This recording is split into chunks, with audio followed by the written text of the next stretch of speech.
Hi friends, இன்றைக்கி நாம் யூஸ்ஃபுல்லான டிப்ஸ் நிறைய பார்க்கலாம். நம்ம கிச்சன் வேலைகளை ரொம்ப ரொம்ப எளிமையாக முடிக்கிறதுக்கு நிறைய டிப்ஸ் பார்க்கலாம். அது மட்டும் இல்லாமல் அன்றாட வாழ்க்கைக்கு யூஸ்ஃபுல்லாக இருக்கக்கூடிய நிறைய கிச்சன் டிப்ஸும் பார்க்கலாம். வாங்க நம்ம வீடியோக்குள்ளே போகலாம்.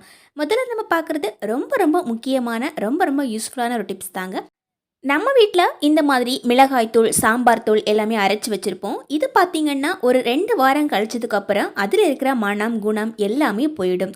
நாம் அரைச்சி வச்சிருக்கிற மிளகாய்த்தூள் 1 வருஷம் ஆனால் கூட கெட்டு போகாமல் இருக்கிறதுக்கும், அதில் இருக்கிற மனம் அப்படியே இருக்கிறதுக்கும், இன்னும் கொஞ்சம் சுவை அதிகமாக இருக்கிறதுக்கும் நாம் இந்த மாதிரி கொஞ்சமாக காயத்தூள், அதாவது எல்ஜி பெருங்காயத்தூள் நான் கொஞ்சமாக இந்த மாதிரி சேர்த்துருக்கிறேன். இதில் இந்த மாதிரி பெருங்காயத்தூள் இந்த மாதிரி சேர்த்து நல்லா மிக்ஸ் பண்ணி வைக்கும்போது மிளகாய்த்தூளில் இருக்கிற மனம், குணம் எல்லாமே அப்படியே இருக்கும். அது மட்டும் இல்லாமல் இன்னும் சுவை நமக்கு அதிகமாகவே இருக்கும். கண்டிப்பாக ட்ரை பண்ணி பாருங்கள். எவ்வளோ நாள் ஆனாலும் நமக்கு கெட்டு போகாமலும் இருக்கும். அடுத்ததாக பார்த்தீங்கன்னா ரொம்ப முக்கியமான டிப்ஸ் தாங்க பார்க்க போகிறோம். இப்போ நான் ஒரு தக்காளி பழம் எடுத்துருக்கிறேன். இந்த தக்காளி பழத்தோட மேலாப்பில் இந்த மாதிரி ஒரு ஸ்பூன் வச்சு இந்த மாதிரி பண்ணி விட்டுக்கோங்க. பாருங்கள், எல்லா பக்கத்துலேயுமே இந்த மாதிரி பண்ணி விட்டுக்கலாம். சில வேளைகளில் நம்ம சமையல் பண்ணும்போது தண்ணி நல்லா சுட வச்சு அதில் நம்ம தக்காளி பழத்தை போட்டு எடுத்தோம் அப்படின்னா அதில் இருக்கிற தோல் ஃபுல்லாகவே போயிடும். அதுக்கப்புறம் தான் நம்ம தக்காளி பழத்தை யூஸ் பண்ண ஆரம்பிப்போம். இதனால் நமக்கு டைம் அதிகமாக செலவாகும். ஆனால் ரொம்ப சிம்பிளாக இந்த மாதிரி நம்ம ஸ்பூன் வச்சுட்டு அதுக்கப்புறமா இந்த மாதிரி கத்தி லைட்டாக கீறி விட்டுட்டு அதோட தோல் எடுத்தோம் அப்படின்னா ரொம்ப அழகாக நமக்கு ரிமூவ் ஆகிடும். பாருங்கள் எவ்வளோ சூப்பராக இந்த தோல் ரிமூவ் ஆகுது அப்படின்னு. சுடு தண்ணியில் 2 நிமிஷம் தக்காளி பழத்தை போட்டாவோ அல்லது ஆவியில் 2 நிமிஷத்தை தக்காளி பழத்தை வச்சாவோ அதில் இருக்கிற தோல் அழகாக நமக்கு ரிமூவ் ஆகிடும். அப்படி பண்ணுறதுக்கு நமக்கு டைம் இல்லாத சமயத்தில் நாம் இந்த மாதிரி ரொம்ப சிம்பிளாக நம்ம தக்காளி பழத்தோட தோலை ரிமூவ் பண்ணி எடுத்துக்கலாம். கண்டிப்பாக ட்ரை பண்ணி பாருங்கள், நல்லா ஒர்க் அவுட் ஆகும். ரொம்ப யூஸ்ஃபுல்லாக இருக்கும். இப்போ நாம் வச்சிருக்கிற கத்திரிக்கோல் 30 வருஷம் பழமையான கத்திரிக்கோளுங்க. இந்த கத்திரிக்கோல் நம்ம யூஸ் பண்ணால் ஒரு பேப்பர் கூட நம்ம கட் பண்ண முடியாது, அந்த அளவுக்கு நல்லா துரு பிடிச்சி போயிருக்குது. இப்போ நம்மக்கிட்ட இருக்கிற உப்பு பேப்பர் ஒன்று யூஸ் பண்ணிக்கலாம். இந்த உப்பு பேப்பரோட விலை ரொம்ப கம்மி, 10 ரூபா தான். எல்லா விதமான ஹார்ட்வேர் கடையிலையுமே நமக்கு கிடைக்கும். இந்த உப்பு பேப்பர்லேருந்து கொஞ்சமாக கிழிச்சு எடுத்துக்கோங்க. இப்போ நாம் அந்த கத்திரிக்கோளோட வாய்ப்பை மாதிரி வச்சு தேய்ச்சி கொடுத்துக்கலாம். இந்த மாதிரி தேய்க்கும் போது அதில் இருக்கிற துருக்கள் எல்லாமே நமக்கு கீழே விழுந்துடும். அதே மாதிரி கத்திரிக்கோள் ரொம்ப நல்ல ஷார்ப் ஆகிடுங்க. இந்த கத்திரிக்கோலை பார்த்தாவே உங்களுக்கு தெரியும், நல்ல கலர் சேஞ்ச் ஆகி நல்ல கருத்து போயிருக்குது. இந்த கத்திரிக்கோலால் ஒரு பேப்பர் கூட கட் பண்ண முடியாது. இப்போ நான் தேய்ச்சிட்டு உங்களுக்கு காமிக்கிறேன் எவ்வளோ சூப்பராக அது கட் பண்ணுதுன்னு நீங்களே பார்த்து ஆச்சரியப்படுவீங்க.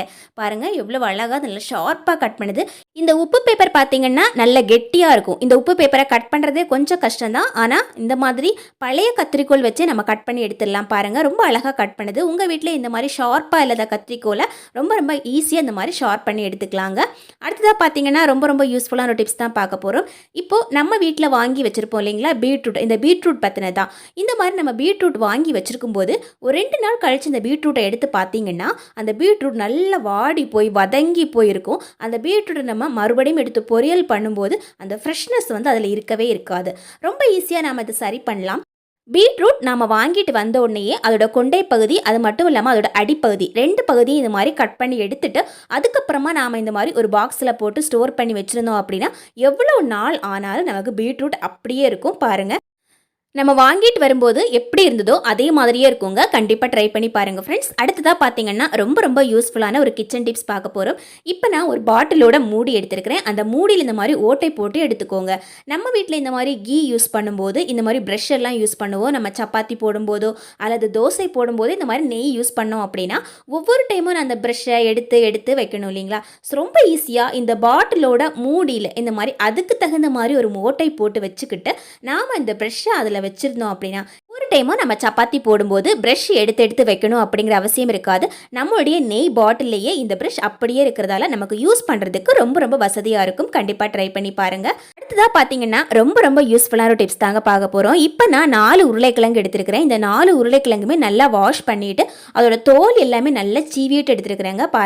தோல் ரிமூவ் பண்ணதுக்கு அப்புறமா நல்லா வாஷ் பண்ணிவிட்டு இந்த மாதிரி எடுத்துக்கோங்க. இப்போது நம்மக்கிட்ட இருக்கிற பீலர் ஒன்று எடுத்துக்கோங்க.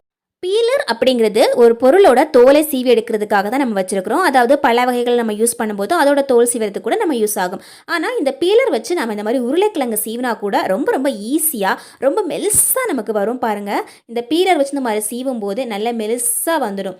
நம்ம கத்தி வச்சு சீவினா கூட இந்த உருளைக்கிழங்கு இவ்வளோ மெலிசாக வராது. நம்ம வீட்டில் பீலர் இருந்தாவே போதும். ரொம்ப ஈஸியாக நாம் இந்த மாதிரி சீவி எடுத்துக்கலாம். இப்போ நாம் ஃபுல்லாகவே சீவி முடிச்சிட்டோம். இப்போ நாம கடாயில் கொஞ்சமாக தண்ணி எடுத்துக்கலாம். தண்ணியில் 1 டீஸ்பூனுக்கு கல்லுப்பு போட்டுக்கிறேங்க. உப்பு நல்லா கரைஞ்சிடும். தண்ணி நல்லா காஞ்சிடுச்சு. இந்த சமயத்தில் நம்ம சீவி வச்சிருக்கிற உருளைக்கிழங்கு அதில் போட்டுக்கலாம். ஒரு 2 நிமிஷம் நாம் இந்த உருளைக்கிழங்கு அதில் போட்டு வைக்கலாங்க. அதுக்கு மேலே நாம் இந்த உருளைக்கிழங்கை தண்ணியில் போட்டு வைக்கக்கூடாது. அப்படி போட்டு வச்சுருந்தோம் அப்படின்னா நல்ல மாவு மாதிரி வெந்து போயிடும்.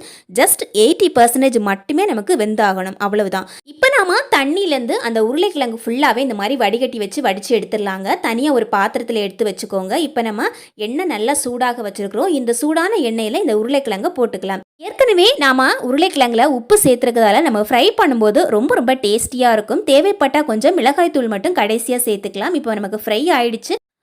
ரொம்ப ரொம்ப ஈஸியாக ரொம்ப சுலபமாக நாம் இந்த மாதிரி குழந்தைகளுக்கு ஸ்நாக்ஸ் செஞ்சு கொடுக்கலாம். அதே மாதிரி ரொம்ப டேஸ்டியாகவும் இருக்கும். நாம் இந்த மாதிரி ஒரு டைம் ஃப்ரை பண்ண இந்த ஆயிலை மறுபடியும் நாம் ஃப்ரை பண்ண முடியுமா, ஃப்ரை பண்ணுறதுக்கு யூஸ் பண்ணலாமா, இப்படி நிறைய கொஸ்டின்ஸ் நம்மக்கிட்ட இருந்துக்கிட்டே இருக்கும். எண்ணெய் பார்த்தீங்கன்னா கடலெண்ணெய், செக்கெண்ணெய், அதே மாதிரி இதோட ரேட்டு பார்த்தீங்கன்னா 150 ரூபாய்க்கு மேலே இருக்கும். இந்த மாதிரி எண்ணெயை நம்ம வாங்கிட்டு ஒரு தடவை ஃப்ரை பண்ணிவிட்டு இதை அப்படியே தூர போட சொன்னால் நமக்கு மனசே கேட்காது இல்லைங்களா? இவ்வளவு எண்ணெயை நம்ம எப்படி தூர போடுறது அப்படின்னு யோசிப்போம். ஒரு தடவை ஃப்ரை பண்ண இந்த எண்ணெயை மறுபடியும் நாம் யூஸ் பண்ணணும்னா அதுக்கு நிறைய டெக்னிக்ஸ் இருக்குது. அந்த டெக்னிக்ஸ் என்னன்னு நம்ம பார்க்கலாம். ஒரு தடவை நல்லா டீப் ஃப்ரை பண்ணிவிட்டு மறுபடியும் திரும்ப திரும்ப அதே எண்ணெயை நாம் யூஸ் பண்ணும்போது கேன்சர் நோய், கல்லீரல் பாதிப்பு, இதய கோளாறு இப்படிப்பட்ட நோய்களை உருவாக்கக்கூடிய டிரான்ஸ் ஃபேட் அப்படிங்கிற ஒரு மூலக்கூறு அதில் உருவாகிடுது. நாம் ஒரு பொருளை வாங்கும்போது அதுக்கு பின்னாடி நியூட்ரிஷன் ஃபேக்ட்ஸ் அப்படிங்கிற ஒரு அட்டவணை அதில் கொடுத்துருப்பாங்க.